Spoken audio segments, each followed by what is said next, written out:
আল্লাহ নবী বিশ্ব নবী রাহমাতুল লিল আলামিনকে আমরা পাই না, যার কারণে নবীর মুহাব্বত আর ভালোবাসা নবীকে দেখাইতে পারি না।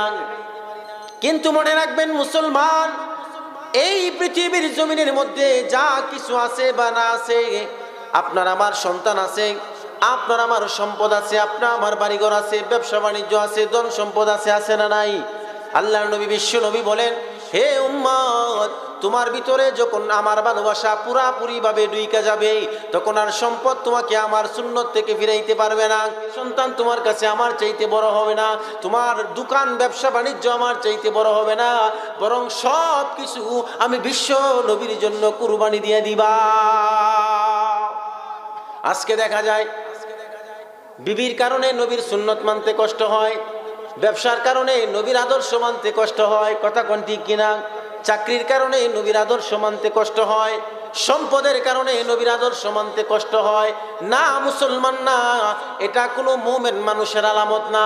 কারণ আল্লাহর নবী বিশ্ব নবী বলেন, তুমি ততক্ষণ পর্যন্ত মুমিন হইতে পারবা না যতক্ষণ পর্যন্ত তোমার ব্যবসা বাণিজ্য টাকা পয়সা বিবি বাচ্চার চাইতে আমি নবীর মুহাব্বত বেশি, ততক্ষণ পর্যন্ত মুমিনই না। হাদিস নবীজি বলেন, লা ইউমিনু আহাদুকুম হাত্তা আকুনা আহাব্বা ইলাইহি মিন ওয়ালিদিহি ওয়া ওয়ালাদিহি ওয়ান নাসি আজমাইন। তুমি ততক্ষণ পর্যন্ত মুমিন না যতক্ষণ পর্যন্ত তোমার ভালোবাসা তোমার সন্তানাদির চাইতে, তোমার বিবি বাচ্চার চাইতে, এমন কি দুনিয়ার সমস্ত মানুষের চাইতে আমি নবীর প্রতি বেশি না হবে, ততক্ষণ পর্যন্ত তুমি মুমিন।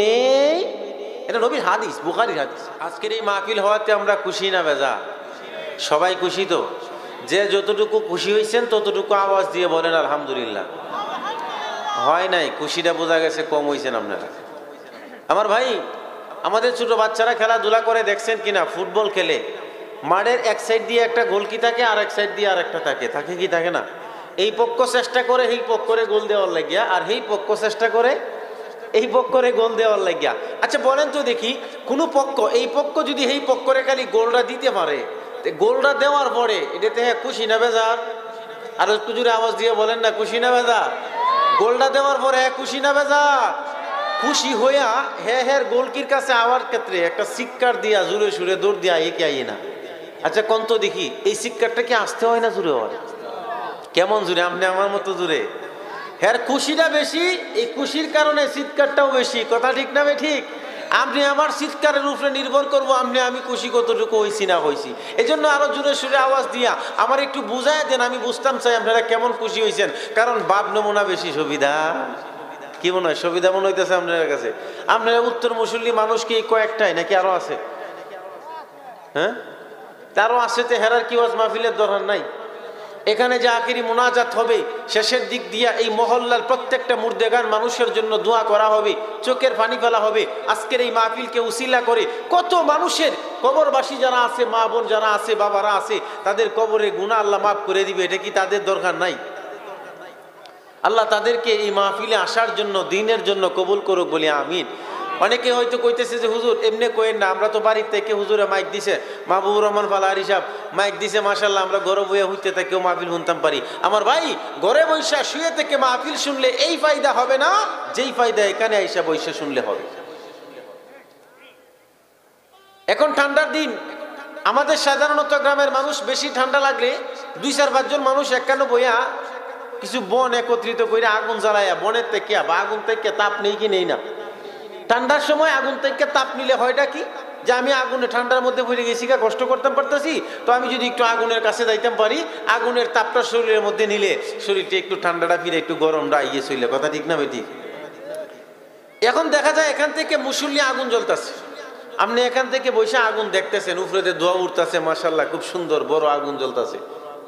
আপনি উত্তর মুসল্লি মাদ্রাসার পাশে বইয়া রয়েছে, এখন এনে বইয়া থাকলে কি আপনার শরীরে ঠান্ডা যাইব? কেরে আগুন তো দেখা যায়, যাইতো না কেরে? কথা বুঝে না আমার? ধোয়া উঠতেছে দেখা যাইতেছে না, তা ঠান্ডা যাইতো না কেন লাগে? আগুন তো দেখা যায়, ঠান্ডা যাইব? কেড়ে যাইতো না, আগুনের কাছে গেলে আপনার ফায়দা হইব, আর দূরে থেকে যতই আপনি আগুন দেখেন না কেন কিয়ামত পর্যন্ত আগুন দেখলেও ফায়দা হবে না। ঠিক তেমনি ভাবে বাড়িতে বৈশা, দোকানে বৈশা, রাস্তাঘাটে বৈশা, যে কোনো জায়গায় বৈশা মাইকের আওয়াজ দিয়ে আলোচনা শুনলে কিয়ামত পর্যন্ত শুনলেও হেদায়েতের নূর পাওয়া যাবে না যদি মাহফিলে আইসা না বসা হয়। এই জন্য উত্তর মুসল্লির জমিনের প্রত্যেকটা যুবক, মুরব্বী, বাবাজিরা সহ যারা আছেন, পুরুষ যারা আছেন, তাদেরকে অনুরোধ করব, পায়ে হাত রেখে বলবো, আর এদিক সেদিক ঘোরাফেরা করেন না, দোকানপাটে বৈশা থাকেন না, বাড়িতে বৈশা না থাইকা অতি সত্তর অতি তাড়াতাড়ি মাহফিলের মধ্যে চলে আসেন। কারণ এই মাহফিল গতকালকে ছিল না, আগামীকালকে থাকবোই মাহফিল, গতকালকে ছিল। আমার ভাই, আমরা তো ওয়াজ নসিহত সবাই পারি, যেমন আমরা বলি না, লাইন শাকারতুম লাযিদান্নাকুম ওয়া লাইন কাফারতুম ইন্না আযাবি লাশাদীদ। কোন মানুষ যদি আল্লাহর নিয়ামত পায়া নিয়ামতের শুকরিয়া আদায় করে তো আল্লাহ নিয়ামত কি করে, আর যদি শুকরিয়া আদায় না করে আল্লাহর আযাব বড় কঠিন, আল্লাহ আযাবে গ্রেফতার করবে। আমি তো মনে করি উত্তর মুসল্লির জন্য বৎসরে আজকের এই রাতটা, আজকের এই দিনটা মাহফিলের জন্য, কোরআন হাদিসের কথা বলা এবং শোনার জন্য আল্লাহ নিয়ামত হিসাবে দান করেছেন। কথা ঠিক না বেটি? এখন এই নিয়ামতের শুকরিয়া আদায় কেমনে করবেন? নিয়ামতের মধ্যে আইসা শামিল হন, নিয়ামতের ভাগিদার হন। যদি নিয়ামতের মধ্যে আইসা শামিল হইতে পারেন, এই মাহফিলের ভাগিদার হইতে পারেন, অংশগ্রহণ করতে পারেন, আপনার এমনিই শুকরিয়া আদায় হয়ে যাবে, নতুন করে আর কিছু করার দরকার নাই। কথা ঠিক না বেঠিক? এজন্য উত্তর মুসল্লির জমিনের আশপাশে যারা আছে, আবারও বলতেছি, আল্লাহ তাদেরকে আসার তৌফিক দান করুক। সবাই বলি আমিন। সম্মানিত উপস্থিতি, আমি আপনাদের সামনে কোরআনুল কারীমের সূরা আলে ইমরানের একখানা আয়াত তেলাওয়াত করেছি। যে আয়াতের মধ্যে আল্লাহ রাব্বুল আলামিন বলেন, তাম পৃথিবীর জমিনের মধ্যে যত মানুষ আছে এমন কোনো মানুষ নাই যেই মানুষ আল্লাহরে ভালোবাসে না। কথা ঠিক না বেঠিক? আমরা আল্লাহরে ভালোবাসি না? আমরা এখানে কারে পাওয়ার লেগে আইছি? কার দিন বুঝার জন্য এসেছি? আল্লাহর দিন, নবীর দিন বুঝার জন্য এসেছি। আজকে যদি আমার জিজ্ঞেস, হুজুর এখানে কেন লেগে আইছেন? আল্লাহরে পাওয়ার লেগে আইছি। মসজিদে মানুষ নামাজ পড়ার লেগে গেছে, হ্যাঁ যদি ডাক দিয়া জিগান যে চাচা কে লেগে মসজিদে আইসুন, চাচা কইব আল্লাহরে ফাউন্ডে লেগে আইছি। কথা ঠিক না বেঠিক? যারা দিনের সময়, যারা নিজেদের সময়, টাকা পয়সা, সম্পদ, বিবি বাচ্চা সব ফালায়া রাইকা একটা গাড়ি পিছনে নিয়া মসজিদে মসজিদে ঘুরে মানুষের ফিডের মধ্যে হাত বুলায় দেয় আর বলে, বাবা আয়ু মসজিদে নামাজ পড়ার লেগে, তাবলিগ করে যারা, তারা যদি ধৈর্য জিগান যে ভাই আপনি এই বিবি বাচ্চা ফালায় তুইয়া নিজের জান মাল সময় খরচ কইরা কিসের জন্য আসছেন? সে বলবে কাকে পাওয়ার জন্য আসছেন। শত শত মানুষ মিলে বিভিন্ন এলাকা থেকে হাজার হাজার মানুষ মিলে টঙ্গীর ইজতেমার ময়দানের মধ্যে লক্ষ লক্ষ মানুষ একত্রিত হয় কাকে পাওয়ার জন্য? কোটি কোটি মানুষ একত্রিত হয় কানায়ে কাবা বাইতুল্লাহ তওয়াফ করে কাকে পাওয়ার জন্য? আল্লাহকে পাওয়ার জন্য, আল্লাহর ভালোবাসা পাওয়ার জন্য। সবাই চেষ্টা করে আল্লাহর ভালোবাসা পাওয়ার জন্য, কিন্তু সবাই কি আল্লাহর ভালোবাসা পায়? পায় না। তাহলে কারা পায় আর কারা পায় না, এটা আমরা একটু বোঝার দরকার আছে না? যে আমরা কি পাইতেছি কিনা, আমি কি পাইতেছি কিনা, আপনি কি পাইতেছেন কিনা আল্লাহর ভালোবাসা, এটা জানার দরকার আছে না নাই? মুসলমান ইমানদার ভাইয়েরা আমার, মহান মাওলাই করিম কোরআনুল কারীমের মধ্যে স্পষ্ট ভাষায় ঘোষণা দিয়া জানায় দেয়, হে দুনিয়ার মানুষেরা, সব মানুষই কিন্তু আল্লাহর ভালোবাসা চায়। আমরা এখানে আসলাম আল্লাহর মুহাব্বত আর ভালোবাসা পাওয়ার জন্য। কোন মানুষ কনকনে শীতের রাত্রিতে ঠান্ডা পানি দিয়া ওযু করে ফজরের সময় মসজিদে যায় আল্লাহর ভালোবাসা পাওয়ার জন্য। কথা ঠিক না বেঠিক? লক্ষ লক্ষ মানুষ ঢাকা টঙ্গীর ইজতেমার ময়দানে একত্রিত হয় আল্লাহর ভালোবাসা পাওয়ার জন্য।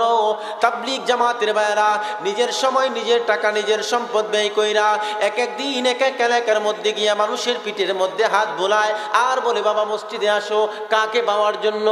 আল্লাহকে পাওয়ার জন্য।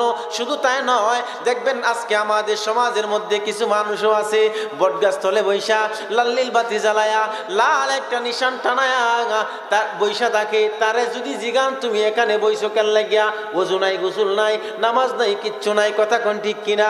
এমন কি প্রস্রাব করে ডিলা কুলুফও ব্যবহার করে না, তারেও যদি গিয়া জিগান এই জায়গায় বটগাছ তলে বইয়া রইছো কেন লাগিয়া, মাজারের মধ্যে বৈশা আছো কিসের জন্য, সেও বলবে আল্লাহকে পাওয়ার জন্য। কথা ঠিক না বেঠি? মহান মাওলাই কারীম বলেন, হে দুনিয়ার মানুষেরা, এক একজন মানুষ এক একটা কৌশল অবলম্বন করে আমি আল্লাহকে পাওয়ার জন্য কিন্তু জানিয়ে রাখো, সব মানুষ আল্লাহর ভালোবাসা পাইবে না। আল্লাহর ভালোবাসা পাওয়ার জন্য আল্লাহ কিছু নিদর্শন দিছে, কাজ দিছে। এই কাজগুলা যদি করা যায়, মহান আল্লাহ এমনি আমাদেরকে ভালোবাসবে। তাহলে বোঝা গেল আল্লাহর ভালোবাসা পাওয়ার জন্য পরিশ্রম করার দরকার আছে না নাই? আপনারা যে মাহফিলটা সাজাইছেন, এটা পরিশ্রম হইছে না? পরিশ্রম হইছে। আপনারা যে কৃষি কাজ করে ধান টান নিছেন, ঘরের মধ্যে তুলছেন, 6 মাসের খাবার জোগাইছেন, পরিশ্রম করা লাগছে না? পরিশ্রম করা লাগছে। পরিশ্রম ছাড়া কেউ কোনো কিছু দেয় না। মহান আল্লাহ পাক রব্বুল আলামিন বলেন, বান্দা আমার ভালোবাসা সবাই চায়, কিন্তু সবাই আমার ভালোবাসা পায়। এখন আপনারাই বলেন, আল্লাহর ভালোবাসার দরকার আছে না নাই? আপনারা তো কইতেন পারেন যে হুজুর আল্লাহর ভালোবাসা দিয়ে কিতা করাম, আগে লাভটা বুঝাই দেন। কথা ঠিক না ঠিক? বাঙালি তো লাভ ছাড়া কাক দেয় না। আর যদি লাভ হয় তো এটি একটু, যদি নিজের অন্য দিক দিয়ে একটু ক্ষতিও হয় বা কম দামিও হয়, লাভ হইতাছেনি, বাস এটাই যথেষ্ট। কথা ঠিক না ঠিক? কথাটা কি হাসা কইছি না মিশা কইছি? আপনারা তো বেশি লড়েন চড়েন না। আমিও তো বাঙালি, আমি তো জানি আমরা কেমন, জানি না? মুসলমান ইমানদার ভাইয়েরা আমার, এবার হয়তো আপনারা বলতে পারেন, হুজুর আল্লাহর ভালোবাসা পাইলে আমার লাভটা কি হইব?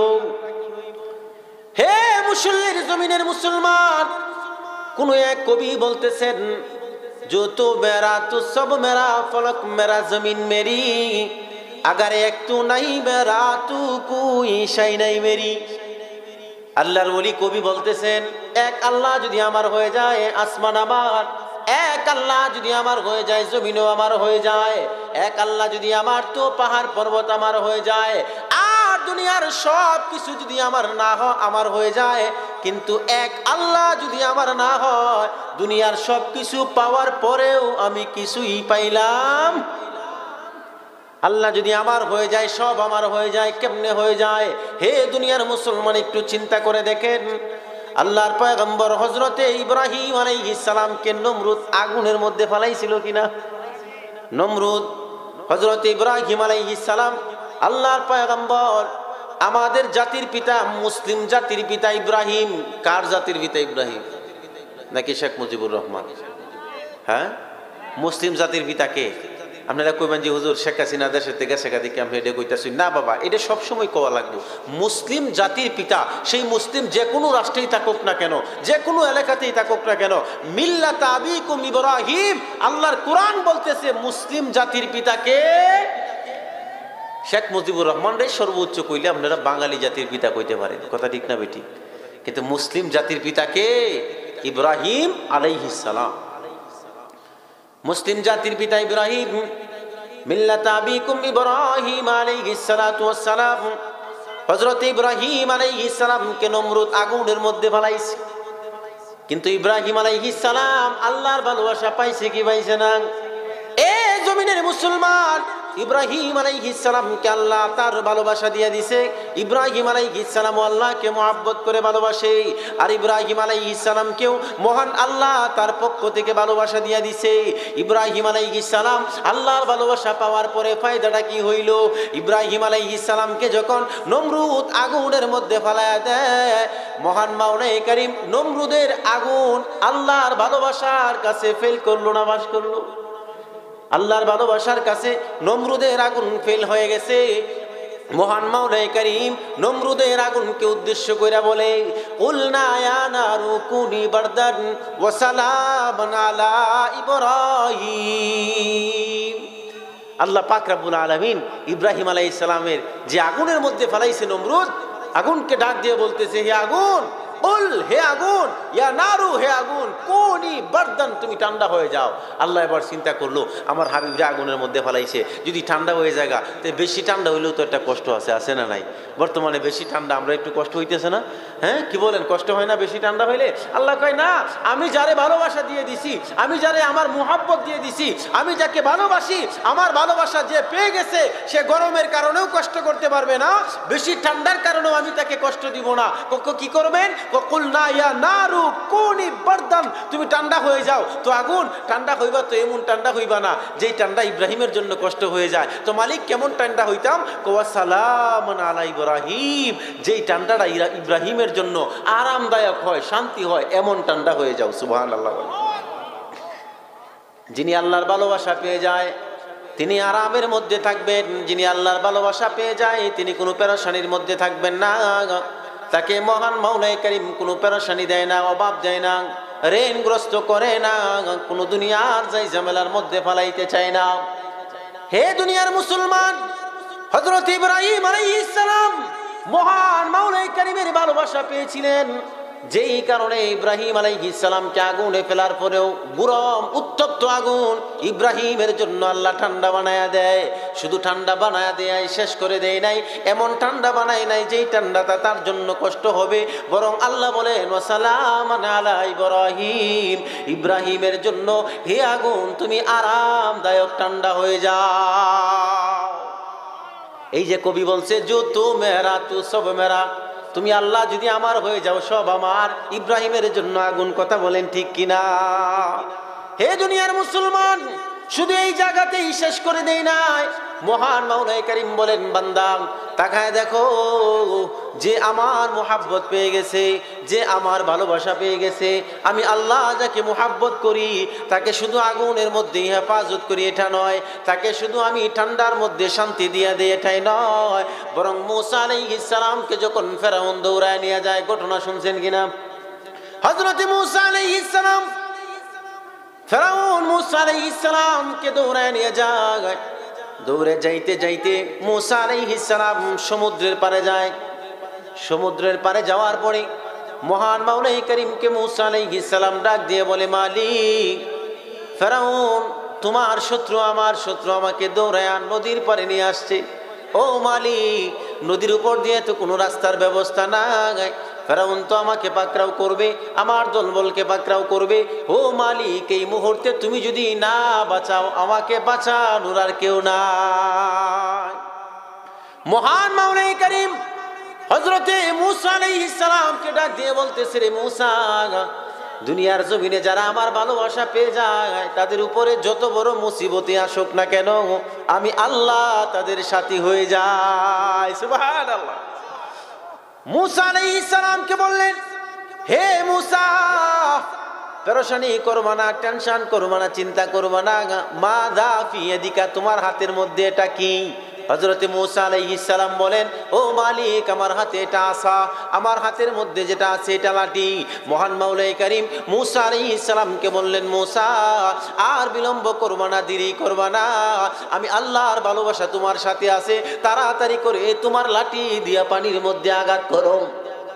হযরত মূসা আলাইহিস সালাম আল্লাহর হুকুম পাওয়ার সাথে সাথেই মূসা আলাইহিস সালামের হাতের লাঠি দিয়া যখন সমুদ্রের মধ্যে আঘাত করলেন, একটা নয় দুইটা নয়, তাফসীরের কিতাবের মধ্যে লিখছে মহান আল্লাহ মূসা আলাইহিস সালামের জন্য 12টা রাস্তা বানায়া দেয়। 12টা রাস্তা বানায় দিছে মূসা আলাইহিস সালামের জন্য। কেন দিলেন? এই যে কবি বলছে যে তু মেরা তু সব মেরা, তুমি যদি আমার হয়ে যাও, আসমান আমার, জমিন আমার, পাহাড় আমার, পর্বত আমার, এমনকি সমুদ্রের পানিও। মূসা আলাইহিস সালামের জন্য আল্লাহ সুন্দর করে রাস্তা বানায় দিলেন। একটা দুইটা রাস্তা নয়, 12টা রাস্তা বানাইছে। এক একজন মানুষ এক একটা রাস্তা দিয়ে ঢুকছে। আপনি বলতে পারেন একটা রাস্তা বানাইলে হইতো, এত রাস্তা বানানোর কি দরকার ছিল? আমার ভাই, সবাই তো একসাথে দাঁড়ায় আছে, একটা রাস্তা যদি আল্লাহ তৈরি করে দেয়, আর এই রাস্তা দিয়ে যাইতে গিয়ে যদি একজনের শরীরের সাথে আরেকজন লাগে, ঠেলা ঠেলি বা ধাক্কা ধাক্কি, আমাদের গ্রামের ভাষায় যেটা কয়, তাহলে তো যাইতে একটু দেরি হইব। ওই দিক দিয়ে যদি বাহিনী আইসা পাকড়াও করে, এই জন্য আল্লাহ কয় না, আমি ব্যবস্থা করেছি তো ছোট্ট কোনো ব্যবস্থা না, আমি আল্লাহ ওয়াসিয়া, আমার রহমত ওয়াসিয়া, আমি আল্লাহ অনেক প্রশস্ত, অনেক বড়, আমার রহমত অনেক বড়। সুবহানাল্লাহ বলেন। এই জন্য আল্লাহ 12টা রাস্তা তৈরি করে দিলেন, এক এক রাস্তা দিয়ে এক একজন ঢুকে গেছে। সুবহানাল্লাহ বলতেন না? মূসা আলাইহিস সালাম রাস্তা দিয়ে যায়, ডানে তাকায় বামে তাকায়, চিন্তায় পেরেশানির মধ্যে পড়ে গেছে। রাস্তা বানাইলাম, রাস্তা দিয়ে আমি চলে আসলাম, আমার সাথীরা কোথায়? কারণ এক একজন তো এক একজন এক একটা রাস্তা দিয়ে ঢুকছে না। মূসা আলাইহিস সালাম এবার মালিক রে আবার ডাক দিয়ে বলে, মালিক, আমি তো পানির উপরে আঘাত করলাম লাঠি দিয়া, রাস্তা হয়ে গেছে, আমি তো রাস্তা দিয়া চলতেছি, আমার সাথে যারা ছিল, আমার অনুসারী যারা ছিল, তারা কোথায় আছে মালিক, আমি জানতে চাই। মহান মাওলাই কারীম মূসা আলাইহিস সালামকে ডাক দিয়ে বলেন, মূসা, তুমি যেমন ভাবে রাস্তা দিয়ে যাইতেছো, তোমার লোকদের জন্য আমি রাস্তা বানায়া দিলাম, পেরেশানি করবা না, কারণ আমি আল্লাহ তোমারে ভালোবাসা দিয়ে দিছি। যেই জায়গায় তুমি পেরেশানি করবা আমি আল্লাহ সেই জায়গাতেই তোমার সাথী হয়ে যাব। হে মূসা বিলম্ব করবা না, টেনশন করবা না, পেরেশানি করবা না, ডানে তাকাও। মূসা আলাইহিস সালাম ডানে তাকাইলেন। ডানে তাকানোর সাথে সাথে তাকায়া দেখে মহান আল্লাহ একটা নয় দুইটা নয় যে 12টা রাস্তা বানাইছে। প্রত্যেকটা রাস্তা দিয়া মূসা আলাইহিস সালামের অনুসারীরাও নদী পার হয়। হে দুনিয়ার মুসলমান, মূসা আলাইহিস সালাম এবং তার অনুসারীরা যখন রাস্তা পার হয়ে নদীর ওই পারে চলিয়া যায়, ঠিক এই সময় ফেরাউন চিন্তা করলো, হায় হায়, এত দামি একটা রাস্তা তো জীবনেও দেখি নাই, আমার জীবনেও তো এই রাস্তা বানানো সম্ভব না নদীর উপর দিয়া। কথা ঠিক না বেঠিক? আমার জীবনে তো এই নদীর উপর দিয়ে রাস্তা বানানো সম্ভব না। যেহেতু এই রাস্তা দিয়া মূসা আলাইহিস সালাম এবং তার দলবলগুলা পলায়ন করতেছে, যাইতেছে, চলে যাইতেছে, নদী পার হয়। এবার ফেরাউন চিন্তা ভাবনা কইরা ফেরাউনও এই রাস্তার মধ্যে ওইটা পার হওয়া শুরু করে দিছে। আপনারাই বলেন এই রাস্তা কি ফেরাউনের জন্য নাকি মূসার জন্য? এই দুনিয়ার মুসলমান, যেই মাত্র ফেরাউন তার দলবল নিয়ে এই রাস্তার মধ্যে উঠলো, রাস্তার মাঝ বরাবর গেল, নদীর মাঝ বরাবর গেল, ঠিক এই সময় মহান আল্লাহ চিন্তা করলেন, না না না, এই রাস্তাটা তার জন্য যে আমার ভালোবাসা পাইছে। কথা কোন ঠিক কিনা? ফেরাউন তো আমার ভালোবাসা পায় নাই, এজন্য আর বিলম্ব করলেন না। জিব্রাইলকে আদেশ দিয়ে মহান আল্লাহ যেই 12টা রাস্তা মূসা নবীর জন্য বানাইছিলেন, সেই 12টা রাস্তা সহ ফেরাউনের দল বলকে ধ্বংস করিয়া দেয়। এর মানে স্পষ্ট এটাই প্রমাণ হয়, কোনো মানুষ যদি আল্লাহর ভালোবাসা পেয়ে যায় তাহলে আল্লাহ তাকে যে কোনো জায়গায় পেরেশানিতে পড়ুক, যে জায়গায় সে ঝামেলার মধ্যে পড়ুক না কেন, মহান আল্লাহর সাহায্য সহযোগিতা সেই জায়গায় যাইতে পারে কি পারে না? এজন্য আল্লাহর ভালোবাসা পাইলে লাভটা কি বুঝতেছেন তো? শুধু এখানেই নয়, আল্লাহ পাক রব্বুল আলামিন যুগে যুগে যে নবী রাসূলগণ এসেছিলেন এবং তার সহযোগীরা, তার সাথীরা যারা আল্লাহকে মুহাব্বত করতে এবং আল্লাহর ভালোবাসা পেয়ে গিয়েছেন যারা, তাদেরকে আল্লাহ যে জায়গায় যাক না কেন, যেখানেই যে কোনো মুসিবতেই পড়ুক না কেন, মহান আল্লাহ সেখানেই তাদেরকে হেফাজত করেছেন। কোন সুবহানাল্লাহ। সেই আল্লাহ আছে না নাই? আরেকটু আসতে বলেন, আছে না নাই? আরেকটু আসতে বলেন না, ওইছে না, আরেকটু আসতে। বুঝলাম, আমি কো আসতে কই তোরা জুড়ে কর, দুনিয়াটা উল্টে গেছে কেন? নাকি আছে না নাই? আরেকটু জোরে সুরে আওয়াজ দিয়ে বলেন, আছে না নাই? জোরে সুরে আওয়াজ দিলে তো বোঝা যায় যে না আপনারাও আছেন, আমরাও আছি। তাহলে সেই আল্লাহ এখনো আছে। সেই আল্লাহর উপরে যদি আমরা ভরসা করতে পারি, আল্লাহ এখানে কোরআনের মধ্যে যে আয়াত বলেছেন, কোরআনের মধ্যে আল্লাহ পাক রব্বুল আলামিন যেই কাজ আমাদের জন্য দিয়েছেন, এই কাজ করলে মানুষ আল্লাহর ভালোবাসা পায়। তাহলে আমরাও যদি সেই কাজ করি, সেই আল্লাহ যেহেতু এখনো আছে, আল্লাহ আমাদেরকে ভালোবাসা দিয়ে দিবে। আল্লাহর ভালোবাসা যদি পেয়ে যায় তো সব মেরা, ফলক মেরা, জমিন মেরি, আগার একটু নাহি মেরা তো কোই শাই নাই মেরি। দুনিয়ার আসমান আমার হয়ে যাবে। আমি যখন মালিকের কাছে বৃষ্টি চাইবো, মালিক বৃষ্টি দিয়ে দিবে। আমি যখন মালিকের কাছে বাতাস চাইবো, মালিক বাতাস দিয়ে দিবে। আমি যখন মালিকের কাছে রৌদ্র চাইবো, মালিক রৌদ্র দিয়ে দিবে, কারণ মালিকের ভালোবাসা আমার হয়ে গেছে। কথা বলেন ঠিক না বেঠিক? মুসলমান ইমানদার ভাইয়েরা আমার, মহান মাওলাই করিম বলেন, কুল ইন কুনতুম তুহিব্বুনাল্লাহ, হে মুসল্লির জমিনের মানুষেরা, তোমরা যদি আমি আল্লাহর ভালোবাসা পাইতে চাও, কার ভালোবাসা? আওয়াজ দিয়ে বলেন কার? আরো জোরে সুরে আওয়াজ দিয়ে বলেন কার? কুল ইন কুনতুম তুহিব্বুনাল্লাহ, হে মুসল্লির জমিনের মানুষেরা, তোমরা যদি আমি আল্লাহর ভালোবাসা পাইতে চাও তাহলে কি করবা? আল্লাহর নবী বলেন, ফাত্তাবিউনি, আল্লাহর নবী মুহাম্মদুর রাসূলুল্লাহকে অনুসরণ করো। কাকে অনুসরণ করো? নবীকে অনুসরণ করার কথা বলছে। যদি আল্লাহর ভালোবাসা পাইতে চাই, আল্লাহ বলতেছেন, আমাদের নবীরে ডাক দিয়ে বলতেছে আর কি, মুহাম্মদ কি তুমি তোমার উম্মতরে বইলা দাও। কি বইলা দিব আল্লাহ? তারা যদি আমার ভালোবাসা পাইতে চায়, তাহলে কি করতো? ফাত্তাবিউনি, তারা যেন আমি নবীকে অনুসরণ করে। যদি আপনি নবীকে অনুসরণ করে, তাহলে আরেকটা কথা তাদেরকে জানায়া দাও, আমি আল্লাহর ভালোবাসা দিব এটাই নয়, বরং তার সাথে আরেকটা পুরস্কার, একটার সাথে আরেকটা পুরস্কার। সুবহানাল্লাহ কইতেন না? একটার সাথে আরেকটা কি দিয়ে দিব? আরেকটা পুরস্কার দিয়ে দিব। আমার ভাই, দুনিয়ার কোনো মালিকের যদি আমরা কাজ করি, দিন শেষে বেতনটা লইতে গেলেও কইব বিহালে শাস্টলো বাজাতে নিস। কথা ঠিক না বেটি? আর নাহলে কইব পরের দিন নিস। দান্ডি বেচে লই দে মানে কত ধরনের তার বাহানা করে, কি করে না করে।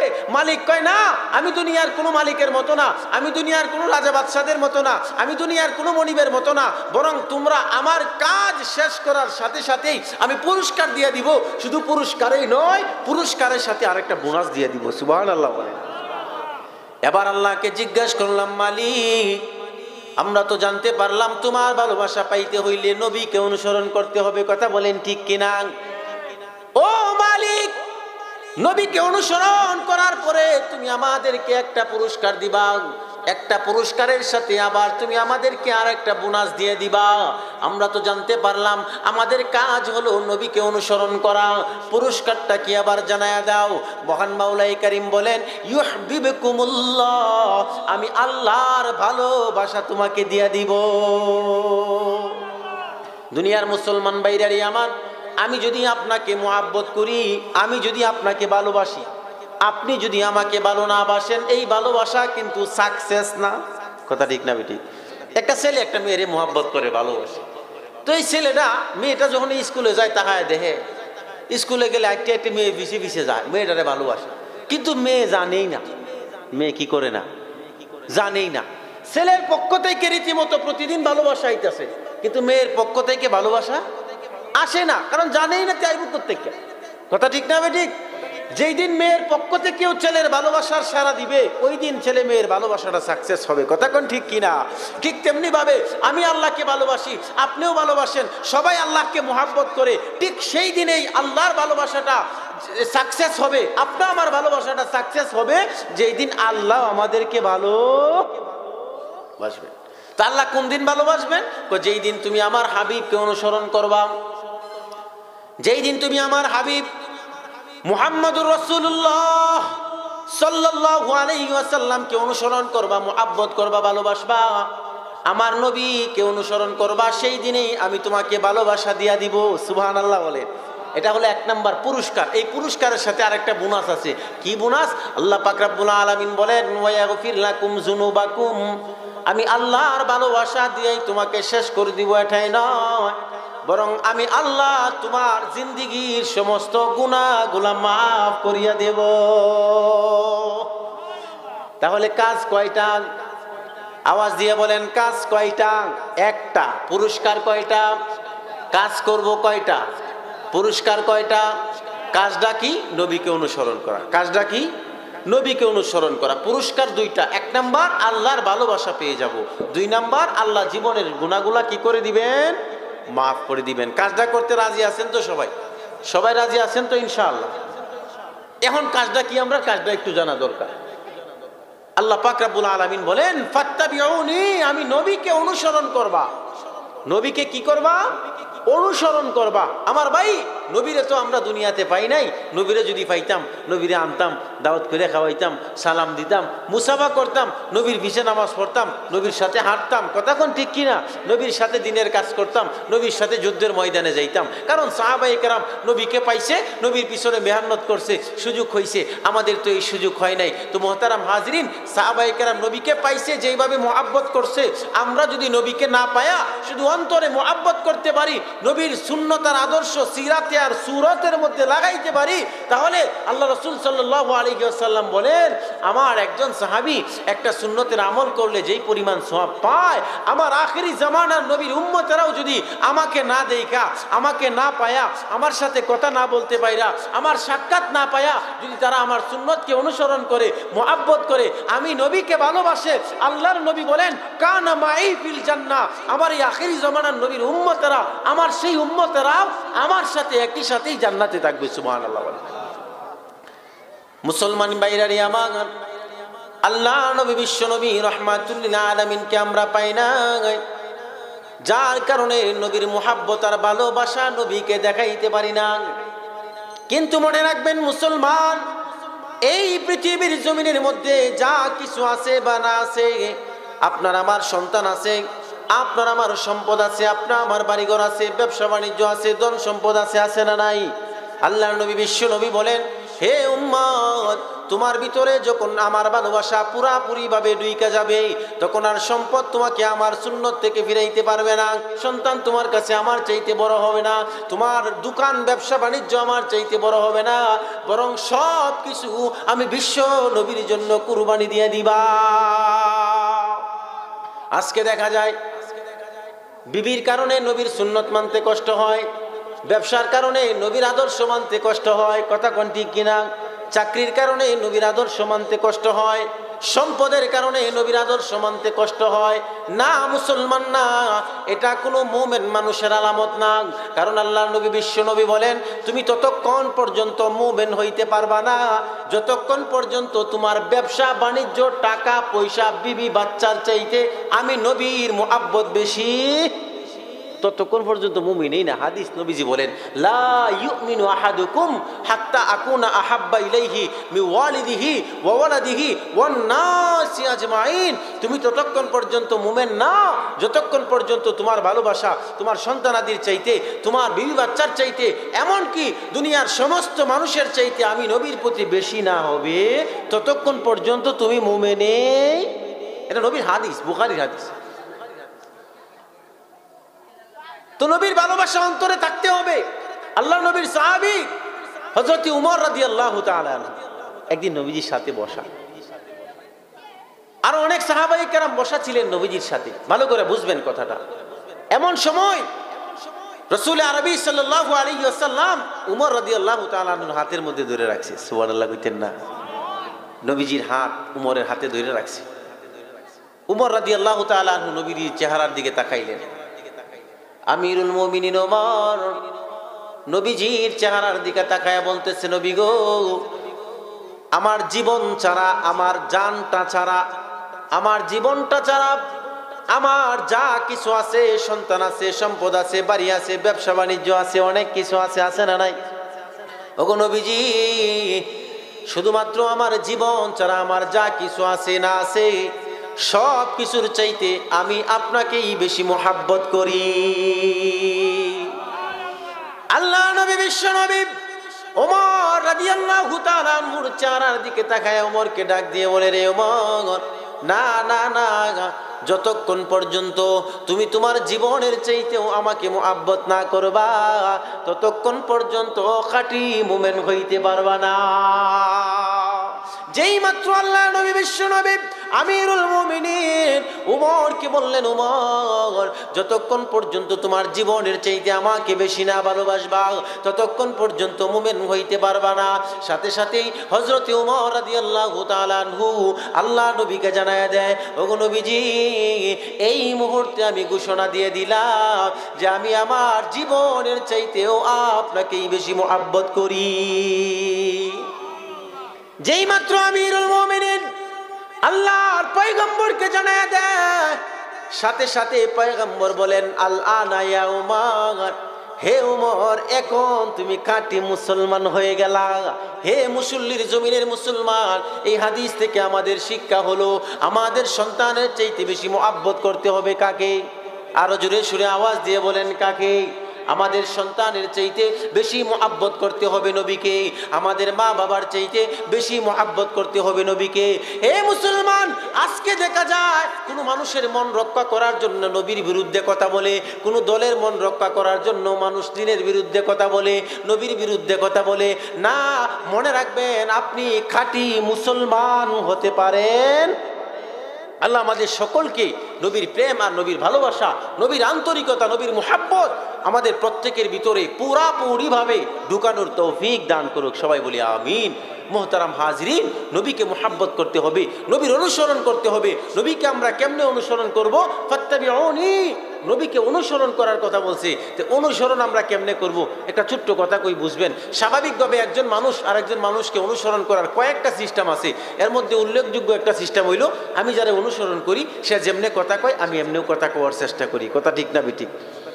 আমি যেমনে যাকে অনুসরণ করি সে যেমনে কথা কয় আমিও তেমনি কথা বলার চেষ্টা করি। আমি যাকে মোহাব্বত করি, ভালোবাসি, অনুসরণ করি, সে যেমনে হাঁটে আমিও এমনি হাঁটার চেষ্টা করি। আমি যাকে অনুসরণ করি সে যেমনে কথা বলে আমিও এমনি কথা বলার চেষ্টা করি। সে যেমনে খায় আমিও এমনি খাওয়ার চেষ্টা করি। সে যেমনে লেনদেন করে আমিও তেমনি লেনদেন করি, লেনদেন করার চেষ্টা করি। সে যেমন পোশাক পরিধান করে আমিও তেমনই পোশাক পরিধান করার চেষ্টা করি। কথা ঠিক না বেঠিক?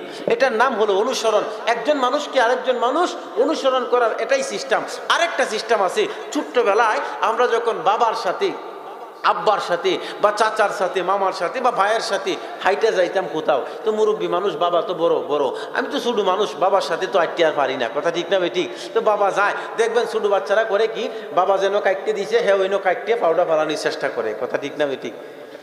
আমি হাঁটতেছি, বাবা হাঁটতেছে, তো আমার সন্তান পিছন দিক দিয়ে আসতেছে, আমি জেনে পা ফেলি, আমার সন্তানও ঠিক সেই জায়গায় পা ফেলতে চায়। তো সে যখন পা না ফেলতে পারে লাভ দিয়ে হইলেও চেষ্টা করে আব্বা যেন ফাউডা ফেলছে আমার ফাউডা হইনো ফেলাই। কথা ঠিক না বেঠিক? অনেক সময় বাচ্চারা এরকম করে, কি করে না? তো বাচ্চা কি করে, আব্বা যেদিকে যাইতেছে এদিকে হ্যাঁ অনুসরণ করে যাইতেছে। তার মানে অনুসরণ করার আরেকটা অর্থ হলো পুঙ্খানুপুঙ্খানুভাবে, একবারে পুঙ্খানুপুঙ্খানুভাবে নবীকে অনুসরণ করা। নবী যেমনে হাঁটতো এমনি হাঁটা, যেমনে খাইতো এমনি খাওয়া। নবীর মেয়েকে যেমনে বিবাহ দিছে আমাদের মেয়েকেও এমনি বিবাহ দেম। নবী যেমনে মুসলমানি করাইছে তার আত্মীয় স্বজন বা নাতিনাত করলে আমরাও এমনি করাইম। কথা ঠিক না বেঠিক? যদি এইভাবে কাজ করতে পারি দুইটা পুরস্কার। নাম্বার 1, আল্লাহ আমাদেরকে ভালোবাসবেন, আল্লাহর ভালোবাসা আমাদেরকে দিয়া দিবেন। নাম্বার 2, আল্লাহ জীবনের সমস্ত গুনাহগুলো মাফ করে দিবেন। এটাই নয়, নবীজি হাদিসের মধ্যে বলেন যে এই ব্যক্তি আমার উম্মত, আমাকে অনুসরণ করবে, আমার সুন্নতকে ভালোবাসবে, আমার সুন্নতকে মুহাব্বত করবে, সেই উম্মত আমার সাথে একই সাথে জান্নাতে থাকবে। সুবহানাল্লাহ বলে। তো নবীকে অনুসরণ করতে রাজি আছি তো ইনশাআল্লাহ? সবাই রাজি আছি তো ইনশাআল্লাহ? মোহতারাম হাজিরিন, নবীকে অনুসরণ আমরা কেমনে করি? এখানে কইতেছি যে নবীর অনুসরণ করাম, কিন্তু মাহফিলতে বাইরে হয়ে গেলে পরের দিন সকালবেলায় আর মনে থাকতো না।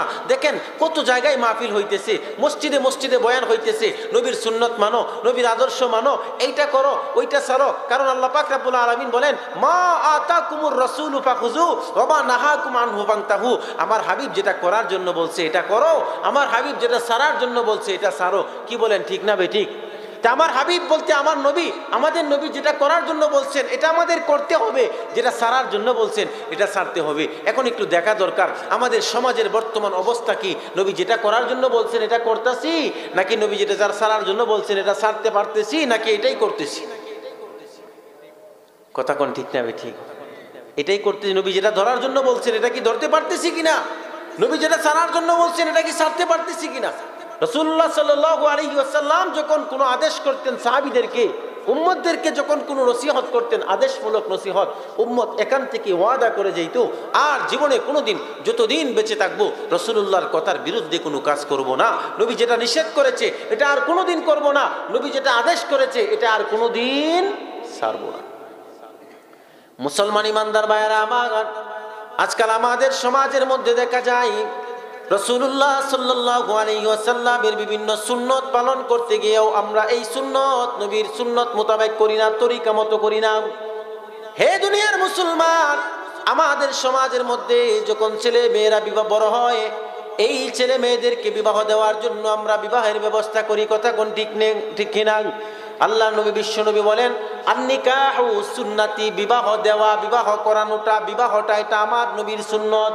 কিন্তু দেখা যায় সমাজের মধ্যে একটা সুন্নত পালন করতে গিয়া এই বিবাহের মধ্যে হাজারটা কবিরা গুনাহে লিপ্ত হয়ে যায়। আমরা যখন বিবাহের অনুষ্ঠান করি, বিবাহের অনুষ্ঠান করার মুহূর্তে, বিবাহের কোনো কাজ করার মুহূর্তে আমাদের উচিত ছিল যেই বিষয়ে আমার জানা নাই সেই বিষয়টা আরেকজনের কাছ থেকে জানা নেওয়া। কথা কোন ঠিক কিনা? হে মুসলমান, আপনার মেয়েকে বিবাহ দিবেন অথবা আপনার ছেলেকে বিবাহ করাইবেন, দিন তারিখটা ঠিক হওয়ার সাথে সাথেই আপনার উচিত ছিল আপনার মহল্লার মধ্যে কে আলেম আছে তার কাছে যাওয়া। যদি কোনো আলেম না থাকে অথবা কোনো আলেমের সাথে সম্পর্ক বা যোগাযোগ না থাকে, আপনার মহল্লার মসজিদের ইমাম সাহেবের কাছে যাওয়া, হুজুর আগামী সোমবার দিন আমার মেয়ের বিবাহটা ঠিক করলাম, কেমনে করলে নবীর সুন্নত তরিকা হইব, কেমনে করলে নবীর মত মতো হইব, আমার একটু বইলা দেন। কথা কোন ঠিক কিনা? কিন্তু আমরা করি কি, ইমাম সাহেবের কাছে যাই না, আলেমের কাছে যাই না, হুজুরের কাছে যাই না, বিবাহের দিন তারিখ ঠিক হওয়ার সাথে সাথেই আগে ডেকোরেটরের বেটার কাছে যায়। ঠিক না বে ঠিক? গিয়া কয় লাল নীল বাতি দিবা কমপক্ষে আধা কিলোমিটার। কয় কিলোমিটার? আধা কিলোমিটার। আধা কিলোমিটার লাল নীল বাতি দিবা, এরপরে আধা কিলোমিটার দূর আগে যেন আমার বাড়ি দিয়ে এইখান থেকে একটা সাউন্ডবক্সের আওয়াজ দিবা যাতে কমপক্ষে আরো আধা কিলোমিটার যায়। কথা ঠিক না বে ঠিক? ডেক সেটের বাজনাটা লাগে, লাল নীল বাতিরে তো লাগবেই, এটা ছাড়া তো বিয়া হইতই না। এরপরে আরেকটা কাম করে, বিয়ার আগের দিন একটা গায়ে হলুদ করে। করে কি করে না?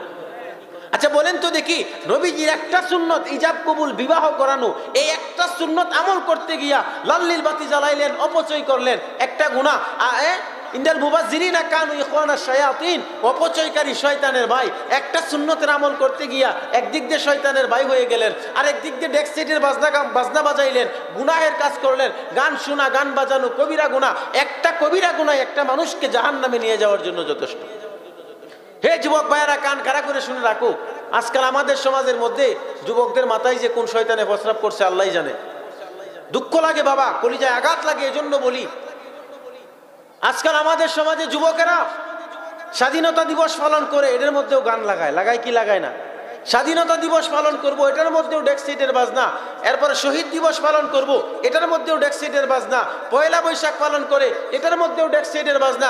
স্কুলের মধ্যে একটা খেলার অনুষ্ঠান দিব, এটার মধ্যেও ডেক সেটের বাজনা। মুসলমানি করাইব, ডেক সেটের বাজনা। আকিকা করাইব, ডেক সেটের বাজনা। বিবাহ দিব, ডেক সেটের বাজনা। আমার তো ভয় লাগে, কোন দিন মা বাপের মৃত্যুবার্ষিকীর মধ্যেও ডেক সেটের বাজনা লাগাইয়া দেয়। ভয় লাগে, আমার ভয় লাগে। কোন দিন না জানি লাগাইয়া দেয়, আল্লাহই জানে। না হয় সব জায়গার মধ্যে ডেক সেটের বাজনা হইতো কেন? নিকৃষ্ট কাজগুলোর মধ্যে ডেক সেটের বাজনা বাজাও, এটা আমরা কিছুটা মেনে নিতে পারলেও নবীর সুন্নত আর আদর্শের কাজগুলোর মধ্যে ডেক সেটের বাজনা বাজাইবা, এটা শুধু সুন্নতের খেলাপ আর কবিরা গুনাহ এটাই নয়, বরং নবীর সুন্নতের বিরুদ্ধে যুদ্ধ ঘোষণা করার মতো হয়ে যায়। কথা কোন ঠিক কিনা? বিবাহের মধ্যে ডেক সেটের বাজনা বাজায়। যুবক ভাইয়েরা, তুমি যেখানেই যেভাবেই যে অনুষ্ঠানের মধ্যে ডেক সেটের বাজনা বাজাও, আমি বইলা দিই শুনে রাখো, তুমি যখন ডেক সেটের বাজনা বাজাও, তোমার উপরে এই এলাকার শিশু বাচ্চা যারা আছে, ছোট ছোট বাচ্চা, এরা ডেক সেটের বাজনা পছন্দ করে না। তারা তোমার উপরে লানত দেয়, অভিশাপ দেয়, বদদুয়া দেয়, কষ্ট করে, ভয় পায়, কান্নাকাটি করে। কথা কোন ঠিক না বেঠিক? এই এলাকার মধ্যে কোনো মুরব্বী বাবাজিরা থাকলে তাদের কাছেও ডেক সেটের বাজনা ভালো লাগে না। তারাও তোমার আঘাত বদদুয়া দেয়, তারাও তোমার উপরে লানত দেয়, তারাও তোমার উপরে নারাজ হয়ে যায়। এরপরে এই এলাকার মধ্যে যদি কোনো অসুস্থ রোগী ব্যক্তি থাকে, তার কাছেও ডেক সেটের বাজনা ভালো লাগে না। তখন এই রোগী ব্যক্তিটাও তোমার লানত দেয়। এলাকার মধ্যে যতগুলো গাছপালা আছে, এরা সর্বদাই আল্লাহর জিকিরের মধ্যে লিপ্ত থাকে, তারাও তোমার উপরে লানত দেয়। পশু পাখিগুলাও লানত দেয়। এত মানুষের লানত পাওয়ার পরে তোমার সুন্নত বিয়াটা কতদিন যে ঠিক থাকে আল্লাহই জানে। কথা ঠিক না বে ঠিক? এজন্যই তো দেখা যায় আজ থেকে 20 বছর আগে আমাদের হুজুরদের কাছে এত বেশি তালাকের মাসলা আইছে না, এখন যত বেশি তালাকের মাসলা আই। কথা ঠিক না? হ্যাঁ, 6 মাস যায় না বিয়ে হইছে, তালাক হয়ে যায়। ওই বই তো গাছের গুড়ির সমস্যা, তো গাছের গুড়ির সমস্যা। ডালাপালা বেশি মুড়া হইলে ভেজাল না করে দেবো কত, কারণ গুড়ি তো চিকন। এজন্য ডালাপালা মুড়া করার আগে গাছের গুড়িটাকে মজবুত করবেন। রসুলের সুন্নত আর আদর্শ টিকায় রাখার উদ্দেশ্যে বিবাহ করাইতেছেন, রসুলের সুন্নত মানতেছেন, বিয়া খেয়াল রাখবেন এই সুন্নতটাকে যেন অন্য কোনো গুনাহের কাজ এটার মধ্যে শামিল হইয়া সুন্নতের গুনাহটাকে, বরকতটাকে যেন নষ্ট না করে দেয়। রাজি আছেন তো ইনশাআল্লাহ? বিয়ে শাদীর মধ্যে আরেকটা কাজ করি আমরা, গায়ে হলুদ তো করি, ডেক সেটের বাজনাও তো বাজাই। আরেকটা কাজ করি আমরা, যেটাও ইসলামের মধ্যে আর কোনো প্রমাণ নাই, সেটা হলো কি, আমরা বিবাহের অনুষ্ঠান করি। অনুষ্ঠান করার পরে ভালো করে বুঝে নিবেন, ভালো করে বুঝে নিবেন। বিবাহের অনুষ্ঠান, আমার মেয়েরে আমি বিয়ে দেব, আমার ছেলেরে আমি বিয়ে করাইম, আমার ছেলে বড় হয়েছে, লেখাপড়া করছে, শিক্ষিত হয়েছে, বিয়ে করাইম, তো এটা একটা আনন্দ না? কথা ঠিক কিনা? এটা একটা আনন্দ। আমি করি কি, এই আনন্দটা আমি আল্লাহ বুক না করিয়া আমার যে বায়াসারি আছে, এলাকাবাসী আছে, প্রতিবেশী আছে, আত্মীয় স্বজন আছে, এরা সবাই দাওয়াত দিই বিয়ের মধ্যে আবার লেগিয়া কেরে সবাই বিয়ের মধ্যে আইব, বিয়ের মধ্যে একটা আনন্দ হবে, আমার খুশিরে সবাই নিয়ে ভাগাভাগি করতেছি। কথা ঠিক না বেঠিক? এরপরে এখানে খাসি লাগে, গরু লাগে, একটা লাগে, দুইটা লাগে, জয়টা লাগে, আমি জব করি, জব করে সবাই দাওয়াত দিই। দাওয়াত দিয়া এরকম সুন্দর করে একটা প্যান্ডেল বান্ধিয়া সেট টেবিলও বওয়াইয়া সুন্দর করে খাওয়াইয়া, যখন যেতে বাইরে হয়ে যাবো গা, এই বাইরে যে দিক দিয়ে যাইবো, এই দিক দিয়ে একটা টেবিল দিয়ে বওয়াই, তুই যে যেটা খাইছস এটা দামটা দে যা। কথা ঠিক না বে ঠিক? ঠিক বুঝে কইতেছেন নি? আমার বুঝে আসে না, তোমার কেটা কইছে আমার দাওয়াত দিতা, তুমি আমার যেটা খাওয়াইবা এই খাওয়ানির টেহারা যদি তুমি রাখিয়ে দাও, তো তোমার বাইক আমি তো হোটেলে গিয়ে খাইতাম পারি। কথা কোন ঠিক কিনা? তুমি যেটা আমারে খাওয়াইবা এটা খাওয়াই যদি বাইরুনির সময় টাকাটা রাখিয়ে দাও তো তোমার বাক্যে লেগা আমি তো হোটেলে গিয়ে খাইতাম পারি। এরপরও এটা না তো দাওয়াতটা দেওয়ার আগে অনুষ্ঠানটা করার আগে এলাকার একেবারে নিজের মানুষ যারা আছে ভাই বেরোদো চাচা ভাই এরা লইয়া বইবো বইয়ে চিন্তা ভাবনা করে দেখবো কিরে অনুষ্ঠান করতাম কি করতাম না, তখন এক পক্ষ কইবো করেলা একটা শরীর তো কথা ঠিক কিনা করেলা একটা শরীর তো করেল বেজে আরেক চাচা কইবো আরে করেল বেজে একটু চিন্তা ভাবনা করেলো কি চিন্তা ভাবনা পয়সা খরচ হইব কত আর মেহমান যে দাওয়াত দেম উঠবো কত, কথা ঠিক না ঠিক? এটা আপনারা করেন না? আমি করি, আপনি করেন না? কয় না নিজের দুষ্টা নিজের উপরে নেন, আপনি করেন না? এটা যে বিয়াটা যে অনুষ্ঠানটা করবাম গরু যে জবরবাম 70,000 80,000 1 লাখ টাকা খরচ হইব উঠবো কত, তখন এরা হিসাব মিলায় যদি দেখে যে তেমন বেশি উঠতো না খরচটা বেশি, তখন একটা আরেকজন মুরব্বী মাধ্যম একটা কথা কইব আসি কি কথা, আরে বাদ দে 4টে গরু দেবো মানুষের একা সন্তুষ্ট হতে পারতি না, বাদ দে এটা করার দরকার নাই।